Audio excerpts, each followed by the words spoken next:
a spit hot fire. I'm God, bitch! Look up in the sky, is that a goon or green goblin? None of the above, it's a motherfucking dragon. Super Saiyan 2, Super Cell, no problem. You put me in a cell, then you got Bad out, nigga. I'm God, nigga. What's going on, world? This is your boy Troy, your friendly neighborhood NGTOW. I'm your friend, and we have some important business to discuss. I was keeping up with a lot of things. I don't know if you've heard, but there's some things going on with Evergreen College where, I guess they had a day where all the black kids and everybody else left the campus, but now they have now they wanted that day to have all the white people leave the campus, and some teachers wanted to stay behind. I'm pretty sure by this point in time, many of you know about it. I'm going to give you my 2 cents on the matter, but before, I came across a video. I believe it was MGTOW 101, and I'm gonna play some of it for you right now, just to kind of show you what's going on with the situation as it stands.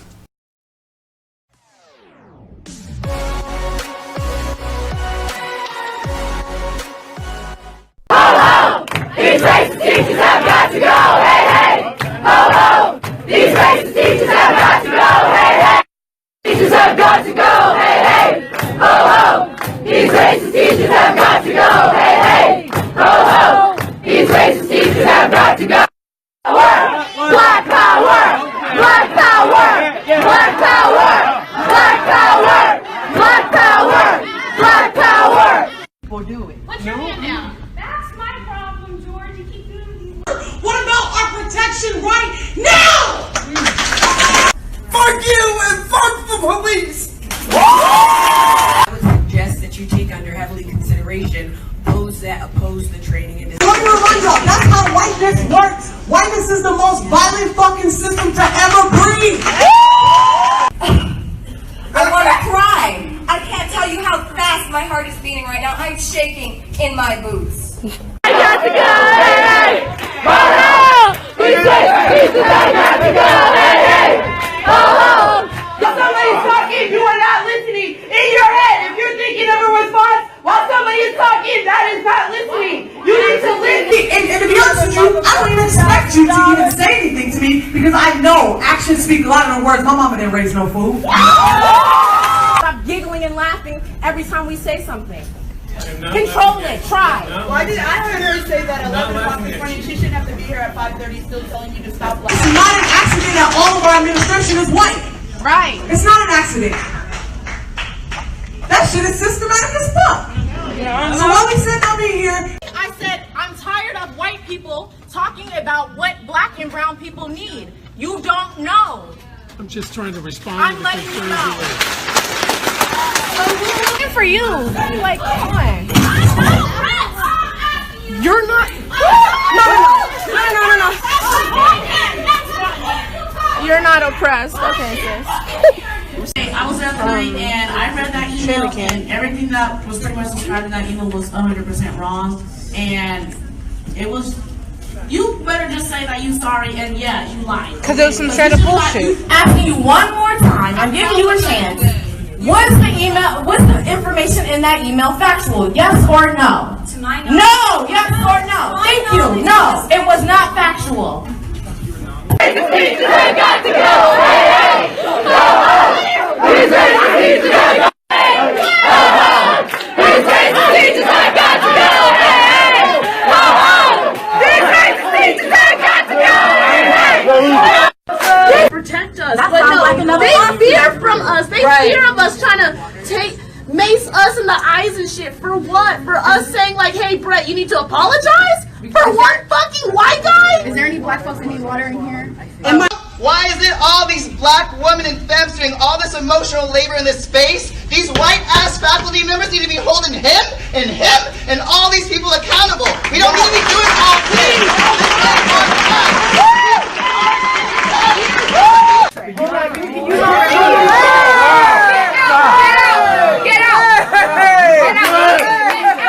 Get out! You're not helpful. Get out! Can you listen to your shirt? Get out! Shake and chill. You need to go.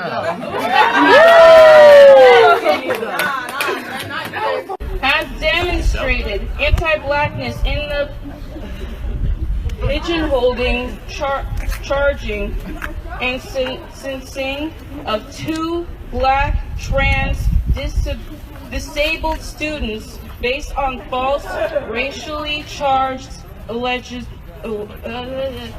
allegations. Sorry. Excuse me. Get the camera on her. Can we? No, fuck you, George. We don't want to hear a goddamn thing.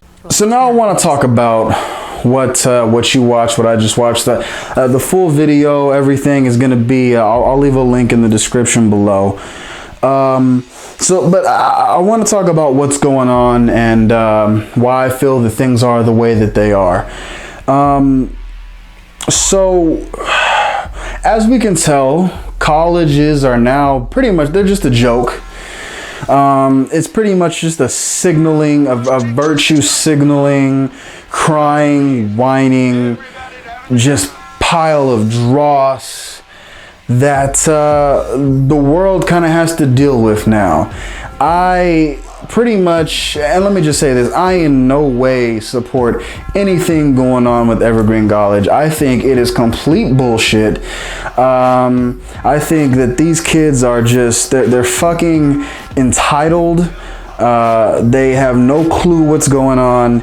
And, you know, they're at a stage where, and this happens to, I guess, most of us or all of us. I mean, it's just a youthful thing where, you know, they want to protest something. They always want to be against something. All right, this is mainly the rebellious state in a person's life. But rather than protest things that really matter, because they've been so pussified by just the culture that we live in, this is the thing that they choose to attack. You know, when people look back on this time, nobody is going to say, oh man, they really fought, you know, they really fought against the white patriarchy and won. No, people are going to look back on this time and be like, yeah, that was fucking stupid. Same thing with the whole Occupy Wall Street bullshit. You know, people are going to look back on this time like, okay, these people were protesting nothing. They're dumb, right? And I know it's going to offend some people, but at this point, I don't care about your offense. You can, you know, go somewhere with that. It's one of those things where I look at this thing and even then, I draw parallels to part of my own college experience. And I think I've shared this before. I don't know. And if first time hearing it, then it's cool. But, you know, when I was in college, one of the big things that happened as far as race relations or whatever was the whole Gina 6 thing. And, you know, even then, I remember I had no idea what was going on. And I remember there was like a day where we would all wear, well, shit, this is not a coincidence, and it is a coincidence, I should say, but it wasn't planned, where we wore all black. And you know, in support of the Gina 6 and everything like that. And if you want to know more, I'm not going to talk about that. Go on ahead and research that if you want.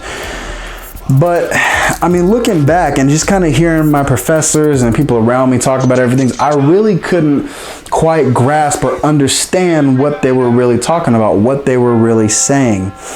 And I don't know how far deep I should kind of go into all this, but, you know, like I say, there was a time in my life when I was not only in college or whatever, but I was going to major in Africana studies. So I was going to be, you know, that pretty, and there's nothing really to do with that degree, but you know, I was pretty much going to be that black professor or whatever. And that was kind of, you know, there was a short time in my life when that was going to be pretty much my life plan, you know. And it was kind of weird that, like, now I remember having a conversation and with a white guy. And, you know, we're sitting there talking and, you know, he's a real cool guy, fucking cool as shit, right? And I remember sitting there talking to him. I'm like, dude, I'm just being honest with you. Like, I'm thinking about all this race stuff. And I told him I didn't even know that I was black until I went to college. Right? And let me explain that. I said I didn't even know I was black until I went to college. Like, of course I knew I was African American. I knew about, slavery in Africa, and I knew about that. Now I didn't know about my real, the quote unquote the real African history and things that Africans have given to the world and things of that nature. But that's a different topic for a different time. But like I said, I didn't know that I was black until I went to college. And what I mean by black is that, see, I didn't know that there was a whole fucking world out here that hated me. I didn't know that there was a whole conspiracy, a whole white conspiracy. Like, I didn't know, and I told him this in a joking way, like, I didn't know that white people had conspiracy meetings once a week and talked about how they were gonna tear me down. Right?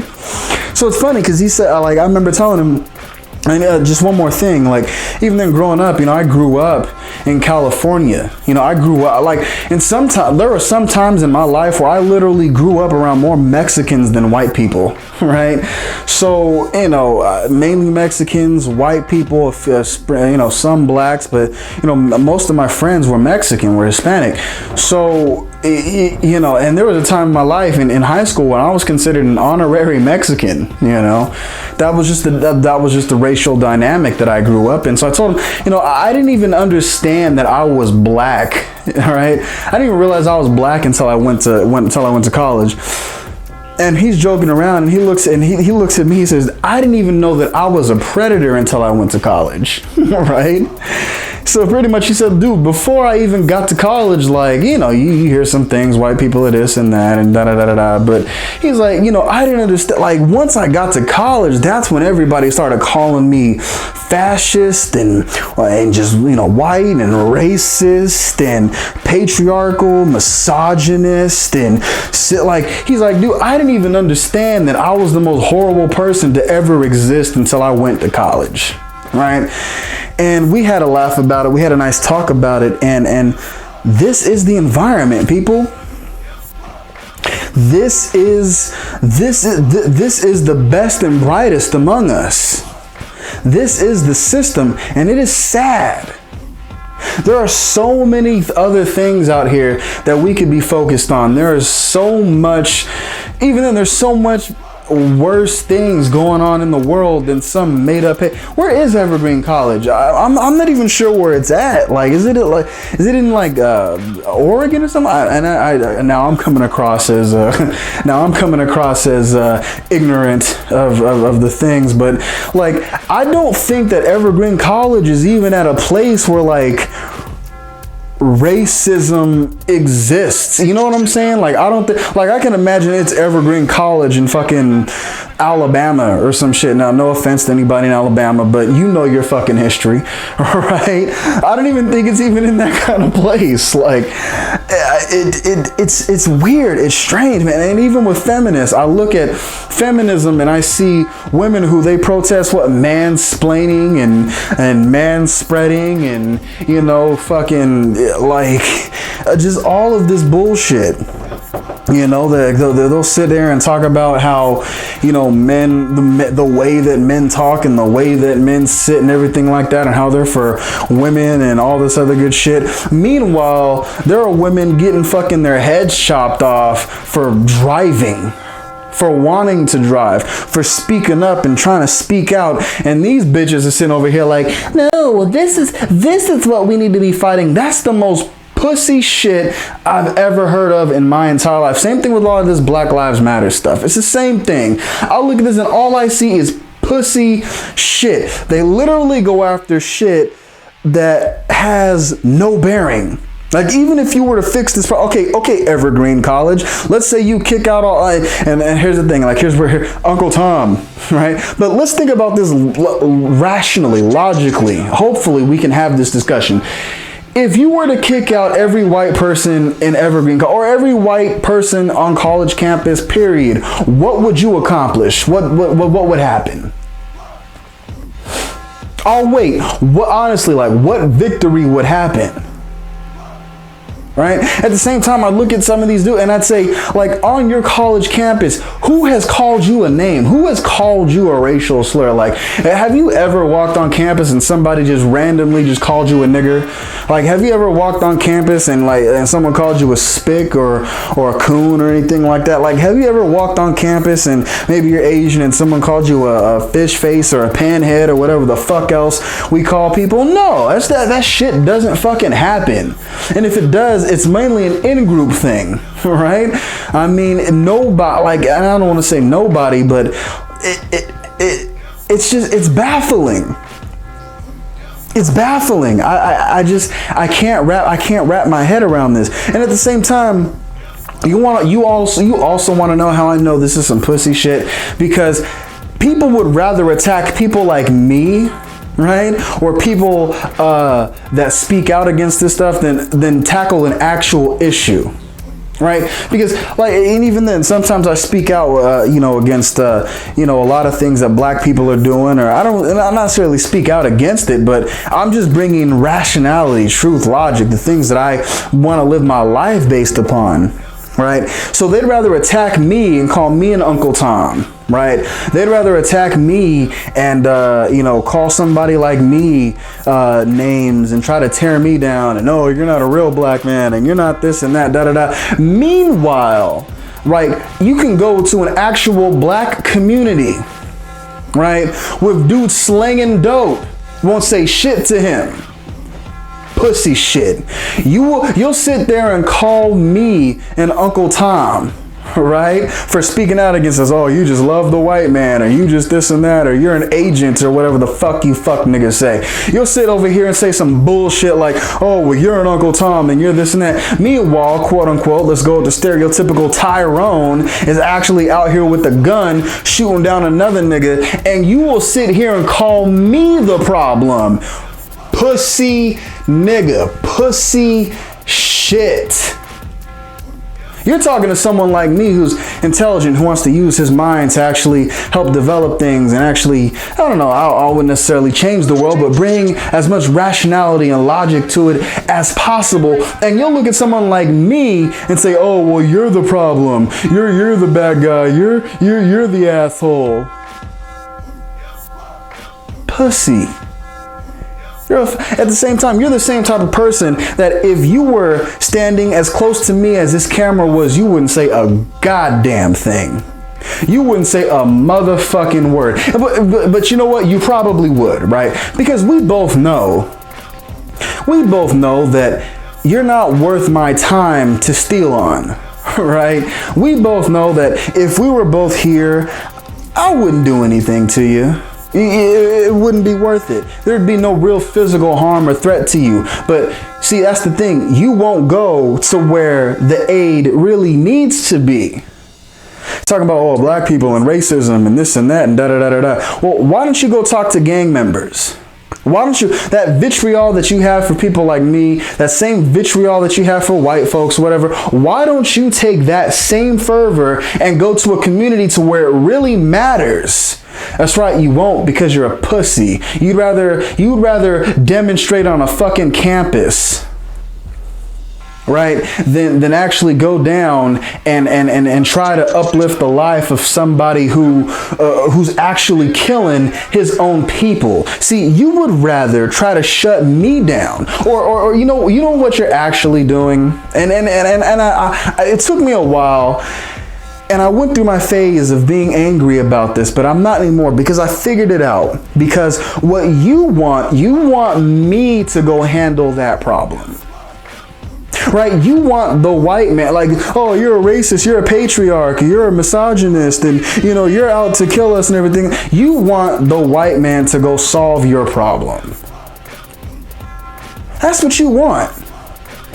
You attack me, and this is what women do. This is what they do. They'll sit there and say, oh, well, you're a racist because if you really this and that. See, so now you want to get me on your side, so that way I can say, okay, all right. Well, you know what? Here's what we should do. We should really go talk to them and this and that. So you want me to go handle your problem.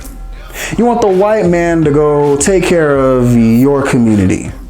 Because if you didn't, then you would go do it. But you're not. You're protesting. You know why? 'Cause you're a fucking pussy. I'll say it. I don't give a fuck. Right. Pussy meaning weak. Oh my God. Yes. Yes. Pussy is weaker than dick. All right. Dick has got to be hard and strong, and you are the furthest thing from it. You're a limp dick pussy motherfucker. Those are the only people that support shit like this. And I don't know. I don't have time for it. And you know what? On the whole, the world doesn't have time for it. Because no one gives a shit. No one. People just see you as a bunch of... If you are somehow in support of this Evergreen College thing or whatever, then understand, no one gives a fuck about this the same way no one gave a fuck about Occupy Wall Street or whatever the next thing is. Pussy shit. But I've probably done a little bit too much cussing. I probably pissed a couple people off. I don't know, right? But I just want to, just one more thing before I check out. Cat Williams and everybody thought everybody thought this was a joke. I thought it was funny too back in like 2007 or whatever when his big standout special came out, and he said, there's a war between real niggas and bitch niggas, and bitch niggas is on the rise. Well, here we are. Real niggas, we're losing this. We're losing this battle. And be honest with you, I mean, whether I'm real or fake or what have you, on the whole, I would suggest, if you want to keep your wits about you and you are kind of in opposition to all the bullshit, don't go out there and try to shame these protesters. Don't try, just leave them the fuck alone. Just walk away. Go your own way. The same way, with these women, and the same way that they act and all this other good shit. Don't try to change the system. Don't try to shame them. Just try to educate some people, whoever you can, and go your own way. So with that, I don't have anything else to say. I've been your boy Troy. Look, if you liked it, go ahead, leave a like. If you want to comment, please comment below on what you think about the situation. If you want to support the channel, head on over menlightenmentmanual.com or Troy Mason Exchange. Plenty of things that we can do plenty of things that can be done to support the channel. I want to provide as much value as possible. But with that, I will catch you on the next one. This has been your boy Troy. Even if you hate me, just know that I'm your friend. And I will see you on the other side. The dick was good. But it's the only problem, though. She said the dick was so good that as she started rocking, she just got into it, and all of a sudden, she said something just hit her. Bam! All upside his head. Just slapped him. Dick will make you slap somebody. So y'all need to remember that. That's what I'm trying to deal with. The fact. More like constipated, cause you know I do not take shit. Maybe honey give shit. Give this misfit. Like a small condom on this dick. Words are like bullets and my bullets go ballistic. Beat hit hard, Ray Lewis, hold a hit stick.